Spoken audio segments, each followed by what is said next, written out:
Hello दोस्तों, एक बार फिर मैं आपके सामने प्रोफेसर नृपेंद्र नारायण सिंह अ, आज 6 मई 6 मई 2023 को एक बार फिर आपके सामने हूँ। दोस्तों, आज मैं कुछ बहुत ही प्रैक्टिकल सब्जेक्ट्स पे ये वीडियो बनाने जा रहा हूँ जो जिसको फॉलो करके आप भी लाभ उठा सकते हैं। मैं ऐसे कई सिचुएशंस में पढ़ा हूँ, आप भी पढ़े होंगे। ऐसे ऐसी घटनाएं हुई होंगी आपके जीवन में कि आपने सोचा कि भाई कुछ भूल चूक हो गई लाइफ में। अमुक जगह रहे, अमुक जगह नौकरी किए, वहाँ बड़े अच्छे लोग थे, दोस्ती नहीं की। काश उनसे फिर एक बार मिल लेते, एक आध से दोस्ती हो जाती, पुराना रिश्ता फिर से कायम हो जाता, दोस्ती जान पहचान जो है वो दोस्ती में बदल जाती। तो ऐसा छोटा मोटा रिग्रेट लाइफ में होता रहता है। मेरे भी जीवन में ऐसा पीरियड आया कि ऐसा मौका मेरे भी जीवन में ऐसा अनुभव आया।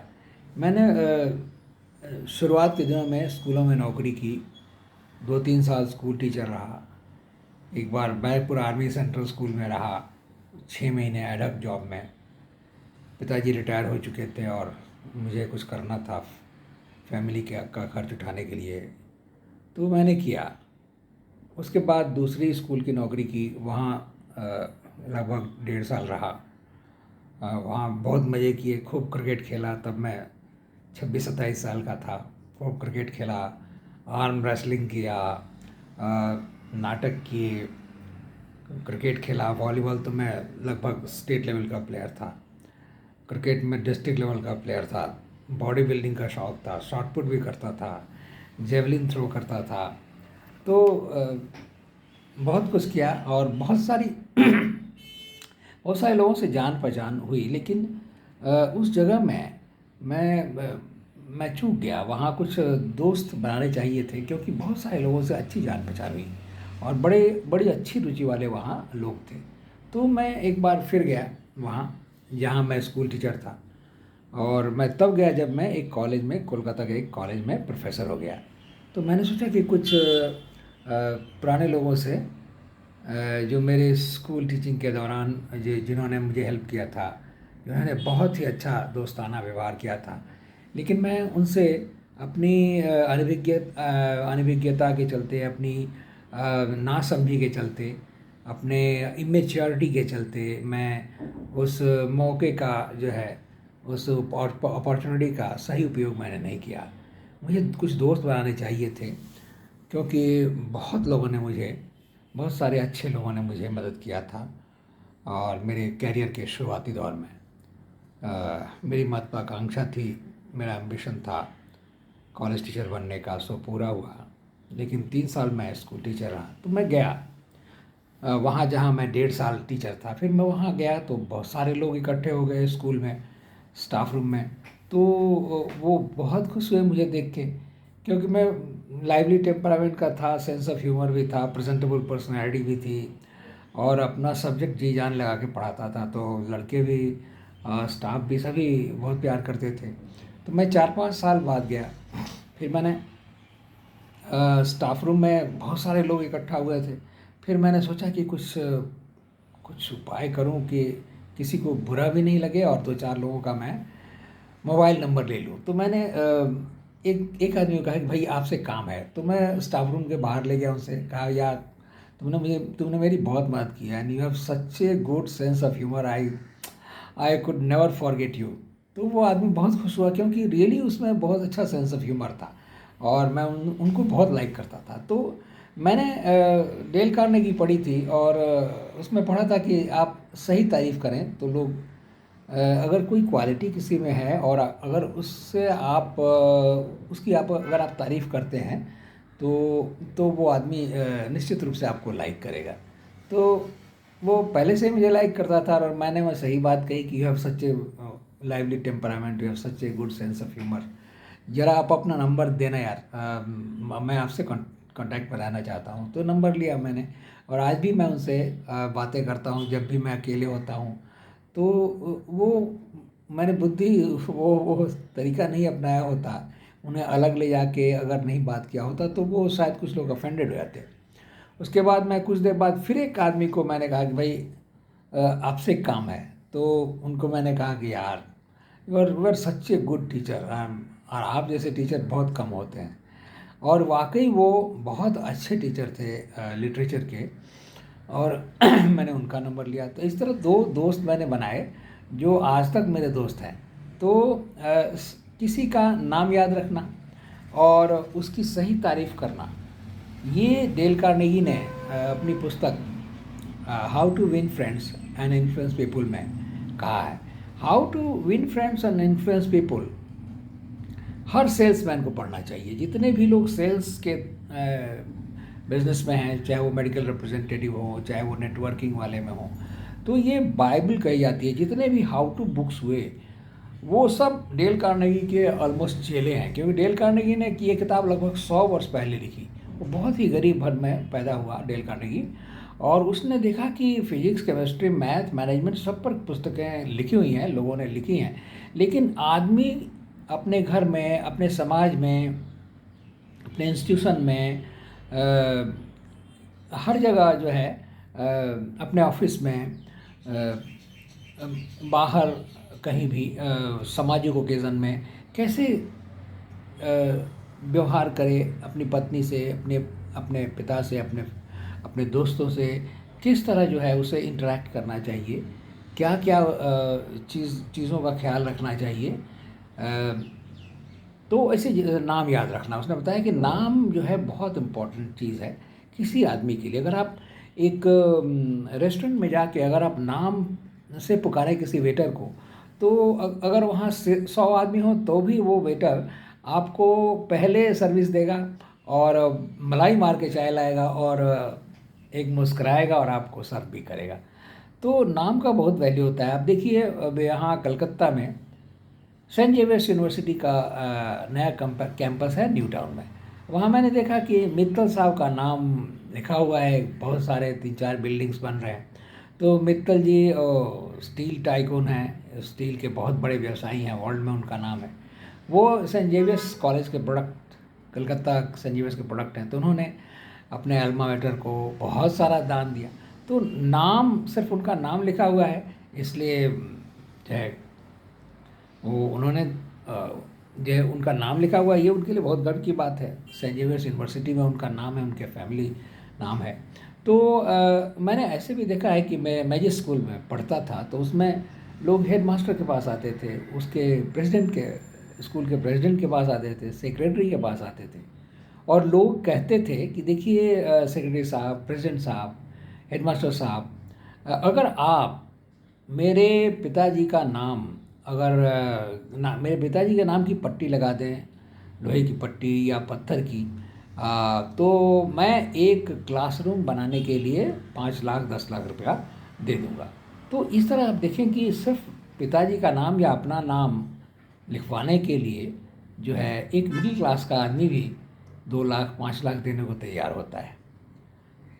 तो नाम का बहुत वैल्यू है। आप अगर किसी अच्छे आदमी या थोड़ा बुरा भी हो तो उसका नाम याद रखें, वो हमेशा आपके काम आएगा। वो चाहे वो किसी रेस्टोरेंट का वेटर हो, चाहे आपका मेड सर्वेंट हो, चाहे आपका सर्वेंट हो, चाहे आपके मोहल्ले का एक हम्बल ग्रॉसरी शॉप ओनर हो, आप नाम याद रखें और आदर दें आदमी को, आपको भी अच्छा लगेगा।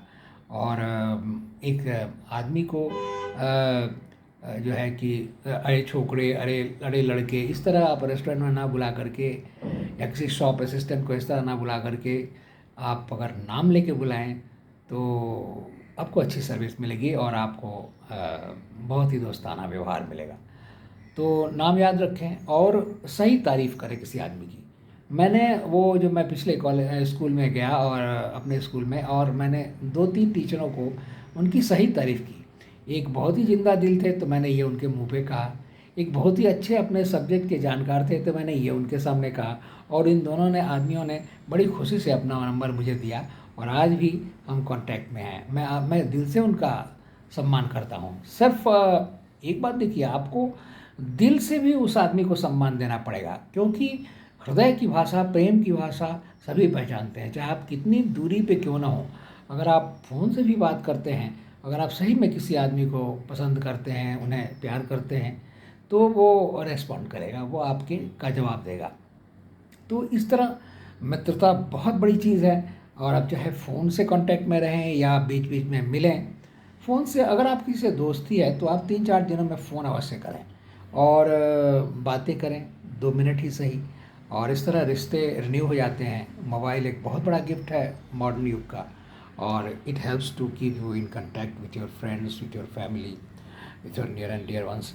मुझे बहुत बड़ा पश्चाताप मेरे जीवन में रहा, बहुत अफसोस रहा। मैं दार्जिलिंग गया 1985 में जॉब करने, और मैं अनफॉर्चुनेटली, मेरे फादर थोड़े बीमार थे, उन्हें 2 बार हार्ट अटैक आ चुका था, और वो मेरे जाने के 3-4 दिन बाद वो गुजर गए, उन्हें हार्ट अटैक हो गया संभवतः। और मोस्ट पॉसिबली वो मुझे बहुत प्यार करते थे, क्योंकि वो भी लिटरेचर पढ़ाते थे, प्रिंसिपल थे हायर सेकेंडरी स्कूल के, मैं भी लिटरेचर पढ़ाता था, और मैं स्कूल टीचर था, कॉलेज टीचर होके जा रहा था दार्जिलिंग सेंट जोसेफ्स कॉलेज में। तो उन्हें खुशी भी थी, लेकिन उन्हें ये भीतर ही भीतर दुख सालता था कि बेटा दूर चला जाएगा। उन दिनों मोबाइल नहीं था, अगर मोबाइल होता तो मैं अपने पिताजी से रोज़ बात करता, और वो मुझे छोड़ के नहीं जाते। ये अफ़सोस मुझे हमेशा रहा कि काश काश उस युग में मोबाइल होता तो मैं अपने पिता को व्हाट्सएप करता, और वो ज़रूर ज़िंदा रहते, अपना पूरा जीवन जीते। My father died at the age of 68। और बहुत कुछ जो है एक दुख रहता है कि I could not keep in contact with him. तो दोस्तों, आप अपने बुज़ुर्गों की कदर कीजिए जब तक वो हैं, क्योंकि माता पिता की कदर कीजिए जब तक वो हैं, क्योंकि एक दिन जो है जब आपको ये पता लगेगा कि मैंने बहुत कुछ मिस किया, अगर वो मुझे उनके साथ कुछ समय बिताना चाहिए, मुझे उन्हें याद करना चाहिए। आप अपने माता पिता को 1 दिन या 2 दिन बाद ज़रूर उन्हें एक छोटा सा ही फ़ोन कर दें, या व्हाट्सएप कर दें। उनसे सिर्फ इतना ही पूछें, पापा आप ठीक हैं तो, मम्मी आप ठीक हो तो, आज क्या बनाया। छोटी छोटी बातें, वो सिर्फ आपके एक फ़ोन मिल जाने से उनका दिन बन जाता है, देयर डे इज़ मेड। वो 2-3-4 दिन 7 दिन खुश रहते हैं, सिर्फ ये देख के कि somebody cares for them, somebody loves them. तो बहुत एहसान है माता पिता का। अपने विकास दिव्य कीर्ति सर ने कहा है कि एक सफल व्यक्ति के पीछे एक पिता की पूरी जवानी समर्पित होती है। वो पूरी जवानी लगा देता है अपने बच्चों को अच्छा नागरिक बनाने में, अच्छी शिक्षा देने में, उन्हें अच्छा मनुष्य बनाने में। तो पिता की बहुत बड़ी भूमिका होती है, माता की तो होती ही है, लेकिन पिता की भूमिका को वो उतना जो है रिकग्निशन नहीं मिला आज तक। कृपया अपने माता पिता से कांटेक्ट में रहें, उन्हें फ़ोन करें, उन्हें छोटी छोटी बातें पूछें, क्या खाया, क्या नाश्ता किया, अपना ख्याल रखिएगा। 2 मिनट ही सही उनसे बातें कीजिए, their day will be made and they will live very long, they will live a healthy life. वो मेंटली हेल्दी होंगे तो उन्हें भूख लगेगी, उन्हें केयरफुल रहेंगे तो उन्हें अच्छा स्वास्थ्य लाभ होगा, क्योंकि mental health is the key to the physical health. So your one phone call matters just the world to them. एक फ़ोन कॉल माता पिता को जो है इतना खुशी देता है, आप कल्पना नहीं कर सकते। So just ask them about small things. पापा कुछ चाहिए, पापा आपका ये ड्रेस आपको अच्छा लग रहा है, पापा एक चश्मा बना लीजिए, पापा आपकी आँख ठीक है तो, पापा आप क्या खाए, पापा आज टहलने गए कि नहीं। इन्हीं छोटी छोटी बातों से जीवन बनता है। जीवन, आम आदमी का जीवन में यही छोटी छोटी बातें हैं। तो ऐसा ना सोचिए कि बड़ी बातें नहीं हैं, बातें करने को क्या है, नहीं, बहुत सी छोटी छोटी बातें हैं। आज कोई आया क्या, कौन मिलने आया था, कोई रिलेटिव फ़ोन किया क्या, हमारे अमुक रिलेटिव फ़ोन करते हैं कि नहीं। बहुत सी बातें हैं। माँ कैसी है, माँ की दवा खाती कि नहीं ठीक से, माँ का स्वास्थ्य कैसा है, आप टहलने जाया कीजिए, आप थोड़ा सॉल्ट कम खाइए, आप मिठाई कम खाइए, हाँ, अपने स्वास्थ्य पर ध्यान दीजिए। हाँ, तो इस तरह की छोटी छोटी बातें ही वो सुनना चाहते हैं, और यही जीवन है। धन्यवाद मित्रों। आप सभी अपने माता पिता का ख्याल रखें और जब तक वो ज़िंदा हैं उन्हें वैल्यू दें, उन्हें सम्मान दें, उनसे बातें करें, उनसे उनके साथ कांटेक्ट में रहें। 1 या 2 दिन बाद अवश्य उन्हें याद करें, अवश्य। ये बहुत बड़ी ट्रेजेडी है कि एक पिता जो है वो सारा जीवन बच्चों के साथ ही लगा रहता है और दोस्ती तक नहीं करता है। पूरे उसको समय नहीं रहता है, फैमिली मैटर्स को देखते देखते वो उसकी ज़िंदगी कट जाती है और कई बार वो दोस्ती भी नहीं कर पाता। जितना वो समय अगर जितना समय वो परिवार को देता है उसका आधा भी अगर वो समाज को देता तो शायद उसे कई दोस्त बन जाते जो उसको बुढ़ापे तक कमाते। लेकिन फैमिली के लिए बहुत कुछ सेक्रीफाइस करता है पिता। तो पिता और माता दोनों ही ज़रूरी हैं, उनका ध्यान रखें। Thank you so much.